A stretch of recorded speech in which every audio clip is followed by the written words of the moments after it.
તો આપણે અધૂરો ક્વેશ્ચન નંબર 14 છે જોઈએ તો કે if V read his plays out any sequence haphazardly, we may get aesthetic pleasures, but there is a lot that will remains unknown to us. કે જો આપણે વિલિયમ શેક્સપિયરનું વર્ક છે જોઈશું આડેધડ સિક્વન્સ વગરનું, તો વી મે ગેટ ધ એસ્થેટિક પ્લેઝર, કદાચ આપણને છે એસ્થેટિક આધ્યાત્મિક જે પ્લેઝર હોય એ મળી જશે, but there is a lot that will remain unknown two અસ, પણ એવી ઘણી બધી વસ્તુ છે જે અનનોન રહી જાય છે. કે જો આપણે આડેધડેનું વર્ક છે એ વાંચશું તો ભલે આપણે એ છે વર્કને છે વાંચી નાખીએ, પણ જો એને સિસ્ટમમાં જો વાંચશું તો આપણને એની અંદરથી ઘણી બધી વસ્તુ છે એ જાણવાની હશે એ મળી જશે. And thus it would be necessary for us to study in the depth with the proper way so that we can peep into the personal development of the writer. કે જો આપણે કોઈ વર્કને છે સારી રીતના સમજવું હોય તો કે આપણે શું કરવું પડશે, તો કે એ વર્કને ડેપ્થમાં ઊંડાણપૂર્વક વાંચવું પડશે અને બીજું પ્રોપર વેની અંદર છે એને વાંચવું પડશે, so that we can peep into the personal development. તો આપણે છે એનું જે પર્સનલ ડેવલપમેન્ટ હશે એની અંદર ડોક્યુ કરી શકશું, એની અંદર જોઈ શકશું, અને જે રાઇટરનું જે કહેવાનું જે એમ છે એને વધારે પડતું આપણે ક્લોઝલી છે ઓબ્ઝર્વ કરી શકશું, વાંચી શકશું, રીડ કરી શકશું. And therefore we must compare and contrast the plays written by the Shakespeare during the different period. એટલા જ માટે આપણે શું કરવું પડશે, તો કે એને કમ્પેર કરવું પડશે અને કોન્ટ્રાસ્ટ જે વિરોધાભાસી હોય the plays written by Shakespeare, અને શેક્સપિયર દ્વારા જે વર્ક લખાવેલું હોય જે અલગ અલગ પીરિયડની અંદર, એ બધા વર્કને આપણે છે એ કમ્પેર કરવા પડશે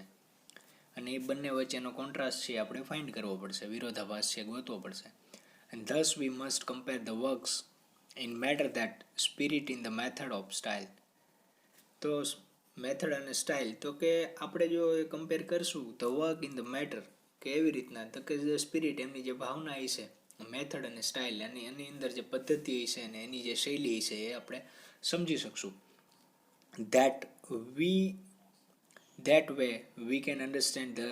similarities and the difference between them, અને that way આ જ રસ્તે આપણે શું અન્ડરસ્ટેન્ડ કરી શકશું સિમિલારિટીઝ, જેની અંદર એક સરખાપણું રહેલું હોય અને બીજું જેની અંદર ભેદભાવ રહેલો હોય, તફાવત રહેલો હોય, એ આપણે સમજી શકશું. And thou this study we can come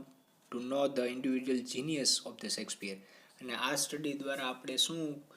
we can come to નો, આપણે છે એ જાણી શકશું શું, તો કે જે ઇન્ડિવિજ્યુઅલ જીનિયસ ઓફ શેક્સપિયર, જે શેક્સપિયરની જે ઇન્ડિવિજ્યુઅલ છે પ્રતિભા, એને આપણે છે ઉજાગર કરી શકશું, એને આપણે સારી રીતના આપણા બ્રેઇનની અંદર એને બેસાડી શકશું. Thou the study of literary works of any writer, we can also know the changes that has come in his thoughts with the passing of time. અને જો આપણે એક બીજી વસ્તુ છે કે જે સ્ટડી ઓફ લિટરરી વર્ક, જેનું સાહિત્યિક વર્ક હોય કોઈ પણ રાઇટરનું, એને વધારે પડતું સમજવા માટે આપણે એક વસ્તુ એ કરવી પડે કે we can also know the changes, કે આપણે જે જાણવા જોઈએ કે જે ચેન્જીસ છે, બદલાવ થતા રહેતા હોય એના વિચારોની અંદર, જેમ સમય પસાર થતો જાય જે રાઇટરના વિચારોની અંદર જે બદલાવ થતો હોય, તો સાથે સાથે આપણે બદલાવને પણ સમજવો પડશે, બદલાવને પણ જાણવો પડશે, તો જ આપણે જે રાઇટરના વર્કને સારી રીતના અન્ડરસ્ટેન્ડ કરી શકશું. And when we read various works of any writer written in the different period, we can notice the changes of his mood, minds and thoughts also. કે જો આપણે કોઈ પણ રાઇટર હશે, when we read various works of any writer, કે આપણે કોઈ પણ રાઇટરનું જે અલગ અલગ વર્ક છે એને જ્યારે વાંચશું તો આપણે શું કરશું, એને ડિફરન્ટ પીરિયડની અંદર લખ્યું, સમયગાળાની અંદર લખ્યું હશે, તો કે વી કેન નોટિસ, તો આપણે એની અંદર નોટિસ કરશું ચેન્જીસ ઓફ હિઝ થોટ, કે એના જે વિચારોનો ચેન્જ થયો હોય, બસ એ ચેન્જીસ ઓફ હિઝ મૂડ, એના જે મૂડનો બદલાવ થયો હોય, એના માઇન્ડની અંદર જે બદલાવ થયો હોય, કે જેમ કે કોઈ ઘણી વખત કોઈ સિઝનના લીધે પણ એ છે રાઇટર છે અલગ અલગ વસ્તુ લખતા હોય, ઘણીવાર કોઈ મોન્સૂનની અંદર અલગ લખતા હોય, કોઈ રાઇટર સમરની અંદર અલગ લખતા હોય, વિન્ટરની અંદર અલગ લખતા હોય, તો કે એનો જે માઇન્ડ છે એ ચેન્જ થતો રહેતો હોય, એના વિચારો છે બદલાતા રહેતા હોય એટમોસ્ફિયરને જોઈને, અથવા તો એની અંદર કોઈ એની લાઈફની અંદર કોઈ ઘટના બને ત્યારે પણ એ છે એ બદલાવ લાવતા રહેતા હોય. તો આપણે આ બધા વેરિયસ એમના જે મૂડ છે, એના માઇન્ડના થોટ છે, એને પણ આપણે રીડ કરવા પડશે. અને it is said that the writer is product of his age, એટલા જ માટે કહેવા છે કે રાઇટર છે એની એજનું એક પ્રોડક્ટ જ છે, કારણ કે એને આખી એજને આવરી લીધી છે રાઇટર, એ એ જે સોસાયટીની જે સમાજની અંદર રહેતા છે બધી વસ્તુને એને પોતાની અંદર આવરી લીધી છે. Thus, it is obvious that he is bound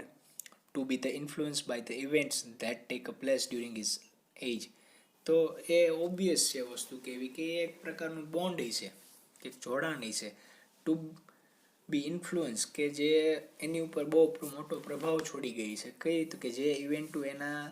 જીવનની અંદર અથવા તો એની આખી એની જે લાઈફની અંદર જે ઘટનાઓ બનતી રહેતી હોય, જે ઘટનાઓ એનું સ્થાન લેતી રહેતી હોય, ઇવેન્ટો જે બનતી હોય એ બધી ઇવેન્ટો એની લાઈફની અંદર એમને આવરી લીધી છે. જ્યાં સુધી રાઇટર જીવે ત્યાં સુધી એનું જે લખાણ હશે તો એની આખી એજના જેટલી એના એજની અંદર જેટલી ઘટનાઓ બની છે બધી ઘટનાઓને એને આવરી લીધી છે.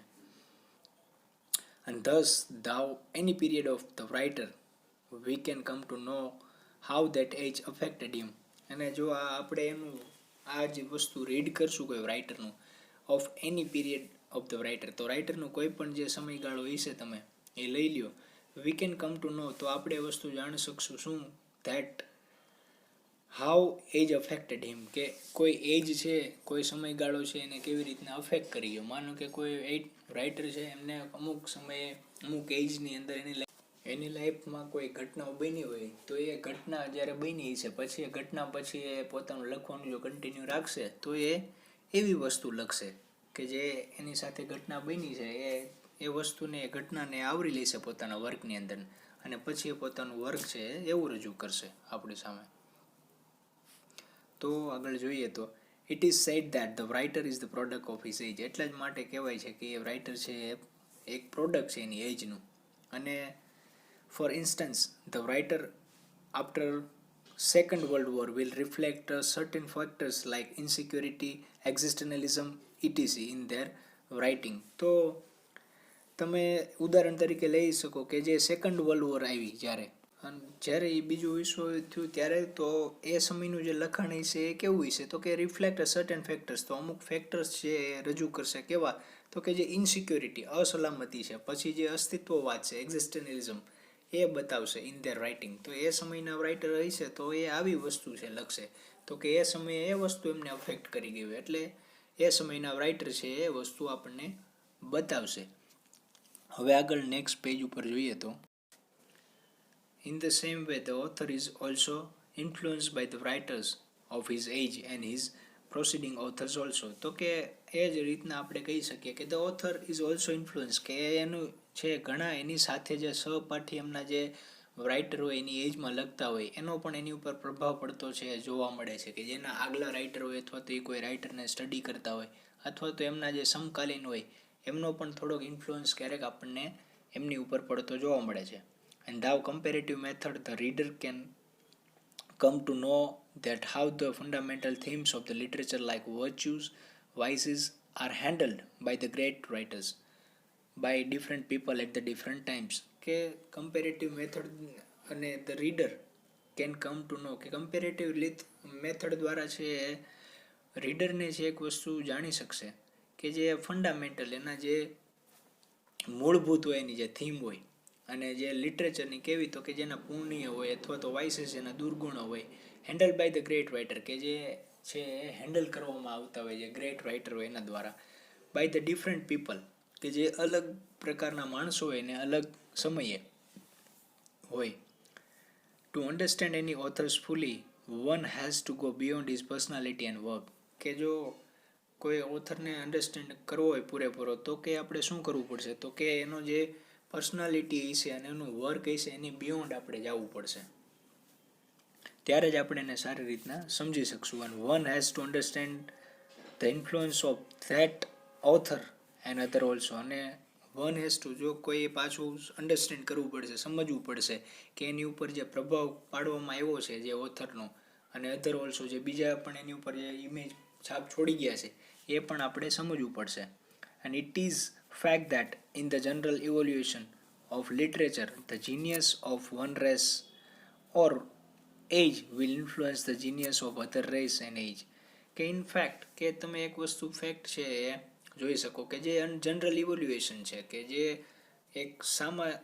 સામાન્ય તમે કહી શકો કે એક ચળવળ છે, ઇવોલ્યુએશન છે, એક પ્રકારનો છે ક્રાંતિ છે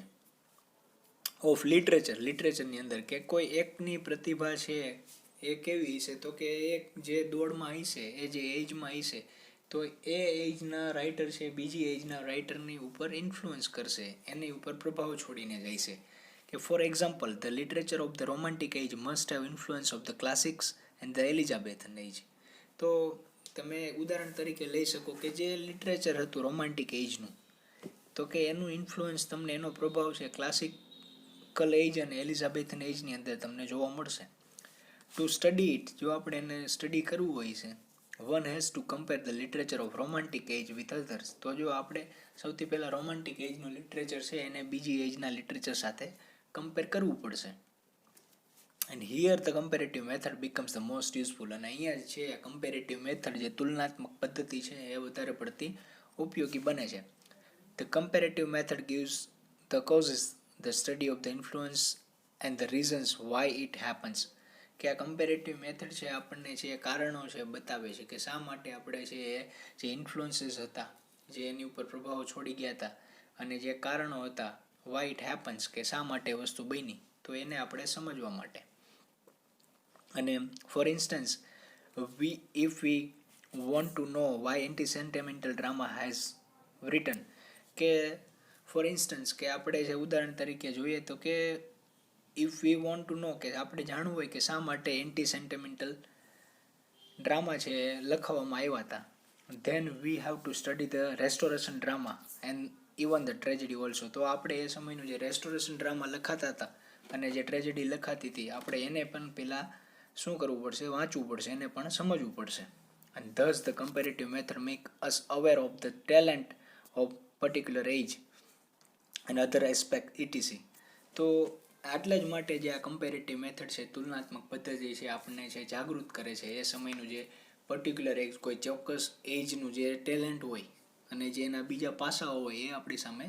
લાવે છે, ઉજાગર કરે છે. And thus to learn all aspects the comparative method becomes the most pioneer one. એટલા જ માટે બધા જો તમારે પાસાઓ આપણે સમજવા માટે જે કમ્પેરેટિવ મેથડ છે એ સૌથી અગત્યની અને મોસ્ટ પાયોનિયર, જે પાયાની કહી શકો તમે, મૂળભૂત છે, એ બનીને રહી ગઈ છે. તો આ આપણું છે જે કમ્પેરેટિવ મેથડવાળો હતો ક્વેશ્ચન નંબર 14, એને સમજ્યા. હવે નેક્સ્ટ ક્વેશ્ચન છે નેક્સ્ટ લેક્ચરમાં આપણે સમજશું.